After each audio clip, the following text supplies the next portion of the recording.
मिले। Supreme court नहीं, वो स्वर्ण कोर्ट है। कैसे? वो फॉरवर्ड कोर्ट है। अगर सुप्रीम कोर्ट होता तो किसान काला कानून आया तो उस पर रोक क्यों नहीं लगा? अगर वो सुप्रीम कोर्ट होता तो वक्फ बिल आया, उस पर रोक क्यों नहीं लगा? अगर सुप्रीम कोर्ट होता तो SIR के लिए पूरे विपक्ष एकजुट होकर गए, उस पर रोक क्यों नहीं लगा? और यही UGC कानून फॉरवर्ड समाज के खिलाफ में जब आता है तो उस पर 72 घंटा के अंदर रोक लग जाता है। तो ये फॉरवर्ड कोर्ट नहीं कहा जाए, ये स्वर्ण कोर्ट नहीं कहा जाए, तो क्या सुप्रीम कोर्ट कहा जाए? या तो कॉलेजियम सिस्टम सरकार रद्द करे, और अगर कॉलेजियम सिस्टम रद्द नहीं हो रहा है तो सुप्रीम कोर्ट एक और हमको इस देश में चाहिए। और उस सुप्रीम कोर्ट नहीं, नाम इसको रख दिया जाए फॉरवर्ड कोर्ट, और उसको नाम रख दिया जाए बहुजन सुप्रीम कोर्ट। जब ये अभी जो फॉरवर्ड सुप्रीम कोर्ट है, इसमें सब forward chief justice of justice है, तो फिर बहुजन जब सुप्रीम कोर्ट रहेगा इस देश में, तो उसमें सिर्फ बहुजन समाज के एडवोकेट और जज और चीफ जस्टिस होंगे। ये संभव होगा?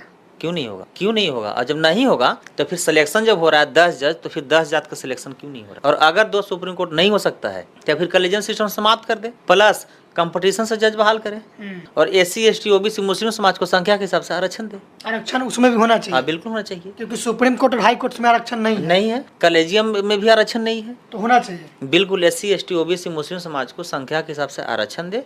और बात रहा काबिलियत, बात रहा टैलेंट का, तो काबिलियत और टैलेंट नहीं रहेगा तो दलित, बैकवर्ड, मुस्लिम समाज के जज नहीं बनेंगे, जिसमें रहेगा वो जाएगा।